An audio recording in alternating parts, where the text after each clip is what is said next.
Recently, BattleBox Arena came to MCC Island as a public open beta, and just a couple days ago, it officially launched in full, here to stay long term.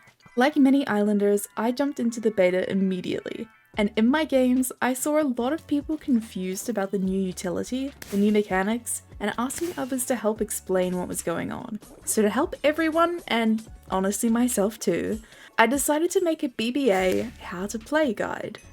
So what is BBA versus regular BattleBox?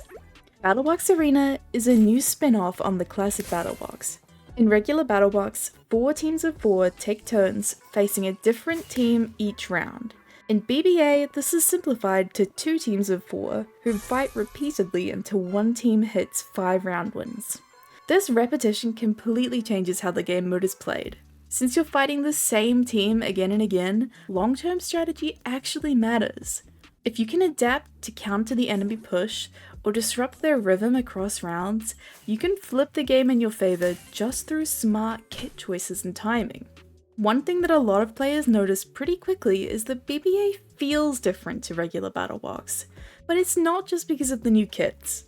In regular BattleBox, you might find yourself facing a fully party god squad in one game, and then players who have never played the game mode before in the next. This can make it pretty hard to learn and honestly be pretty frustrating. With BBA's launch came the introduction of soft, skill-based matchmaking. While the official ranked season won't begin until January 2026, there's already hidden MMR working in the background. It's going to take some adjusting to get just right, so don't judge the furniture while the house is actively on fire. But eventually when the wrinkles are ironed out, it should be a good compromise between queue times and constantly having to fight major skill gaps. Now, the core objective of BBA is still technically the same as in BattleBox. Capture the central 3x3 by filling it in with your team's concrete blocks. But in BBA, filling the objective is significantly harder thanks to a boatload of new utility and movement abilities. This means that winning usually requires a mix of actual PvP pressure and smart, well-timed partial, or full if you want, fills. If your team only chases kills, it can be easy to lose rounds even while winning fights. So what's actually new? Firstly, kit class passives. One of the biggest changes from classic BattleBox is the introduction of kit class passive abilities. Honestly, understanding these is one of the fastest ways to start winning more rounds. There are 10 kit classes in BBA, each with a unique passive ability. These aren't just nice bonuses, your class's passive ability greatly shapes how you play. It defines your role, your positioning, and how you give the most value to your team. I've covered most of these in earlier videos, but to quickly recap, these are some of the ones that I think are particularly important. First up is Spectre. When a Spectre player dies, they are revived in Spectre form. You can fly as if you were in creative mode, but you only have 0.5 hearts, and will always die in one hit. A lot of people see this as a cool gimmick, but this passive is actually about map knowledge and timing. A good Spectre will be able to stall captures, scout out enemies, pinching ranged players from behind, and forcing enemies to divide their attention. Next up, Hero.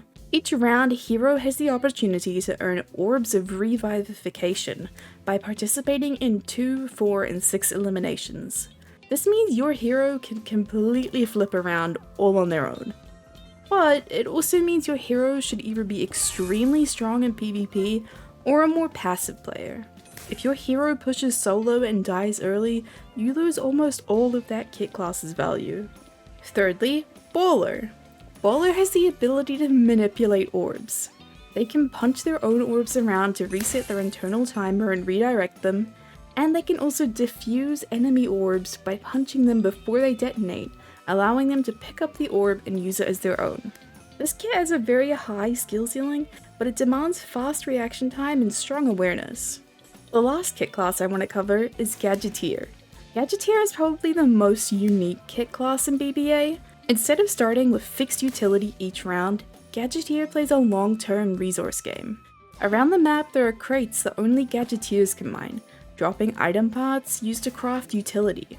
There are 2 components: essences, which determine the effect, like healing, harming, or speed, and containers, which determine how the effect is delivered, such as a Seek Orb, Splash Potion, Timed Orb, and more.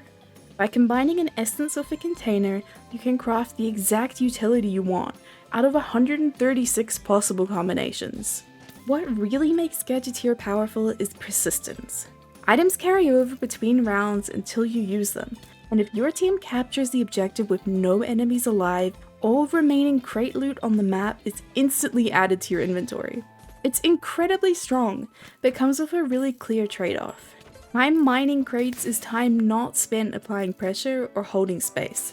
It's a difficult balance to maintain.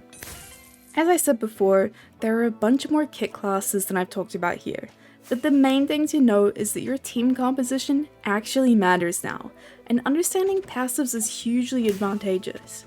If you understand what your passive encourages and what the enemy team's passives allow them to do, you'll know how every round is likely to play out before it even happens.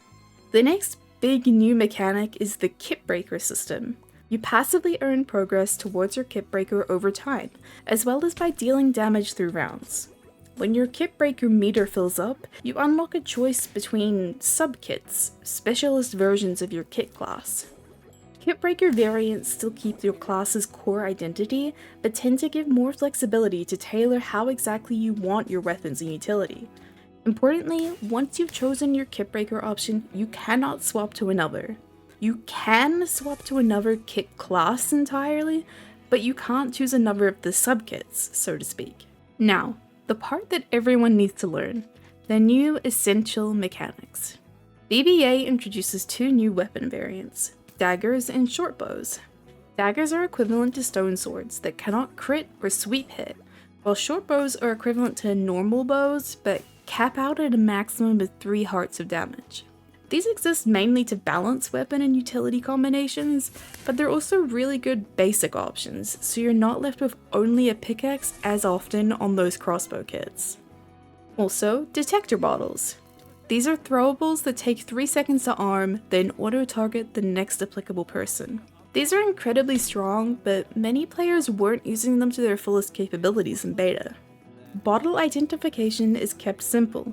A white cap represents an allied bottle, and red caps for enemy bottles. An enemy detector bottle will also emit a small rotating light when you're within its trigger radius, giving you some warning time to back off. Detector bottles are destructible. You can shoot or melee them to disable or destroy them completely. These can take a few hits depending on what weapon you're using, and will show at half height when they're about half health, disappearing completely when they're fully destroyed. You can also interact with your own bottles. When you've thrown a bottle, you can either left click on it to pick it back up if it hasn't detonated yet, or right click on it to manually detonate. A handy alternative in close range combat, but beware, because a lot of these will harm you too. One detector bottle in particular that players often misunderstand is the Detector Bottle of Ender. A lot of people assume that this bottle will always teleport them the moment they drop low, but that's not quite how it works. The Detector Bottle of Ender only has a 10 block radius which it checks within. However, like every other detector bottle, it requires direct line of sight to detect you. If the bottle can't see you, it can't detect your health, and it won't trigger. Following on, Seek Orbs. Seek Orbs track targets, like mini homing projectiles. But it's important to understand how Seek Orbs actually track you. They have 2 phases. Firstly, they travel in the direction they're thrown, and how far they travel is determined by how long you hold down right click. Just quickly clicking them in front of you makes them land basically at your feet. Holding them down longer will cause them to charge up and travel further before switching into their seek mode. After traveling, they try to lock onto a target within a relatively short range. If no one is nearby, they'll just float in place. This is why you often see idle Seek Orbs in late rounds. Seek Orbs can't be diffused like regular orbs, but they can be destroyed by melee or range attacks. Their hitbox is actually larger than it looks, but it also sits a bit higher than is expected, so it can take a little bit of getting used to. Now, just briefly to touch on glowing mechanics, glow colors in BBA are universal. They're not tied to the team color that you're actually on like they are in BattleBox. Enemies will always glow red, and allies will always glow white. Okay, that's a lot of yap, but to summarize all the utility neatly, everything in BBA has visual cues and solid counterplay options. The more you actively look for and pay attention to these, the easier the game becomes. It's easy to autopilot in BBA and ignore the new mechanics, especially if you played a lot of regular BattleBox, but this often isn't as effective as you might want. I've thrown together some suggestions that you might find helpful if you're really struggling to get a grasp on BBA. Firstly, take some time to read about the different kit classes. Arena Alice in the BattleBox Arena lobby has all the kit classes in a handy menu, and you can always just pull up the MCCI wiki. The lovely team that maintains the wiki already has most of the in-game information, especially about the maps and kits, posted. Secondly, remember that PvP isn't everything. Yeah, to a degree, going against a 4-stack of crazy, coordinated, strong PvPers will always make things way harder, but nothing's impossible. It's PvP plus filling the objective, and many rounds are lost because all 4 teammates tunnel vision on repeatedly pushing the same way, trying for the same kills. Technically, concrete placement still is what wins you the rounds. Thirdly, keep track of enemy kit breakers. Kit breaker selection appears in the chat for both teams. It's sort of a tip for when you understand all the kits and kit breakers more, but this can seriously make enemy plays predictable or at least a lot easier to watch out for. Also, try to play around the Detector bottles of healing in spawn when you can.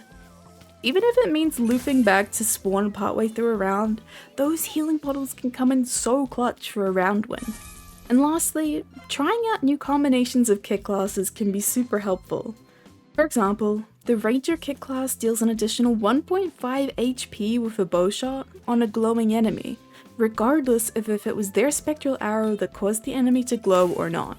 So ask a friend to play a kit with orbs of brightness or bright harming, you'll instantly be dealing more damage with the bow on Ranger. BBA can look really chaotic at first, but once you understand passive abilities, the new utility, and the general flow of facing the same team each round, it becomes far more intricate, and in my opinion, more rewarding than playing regular BattleBox.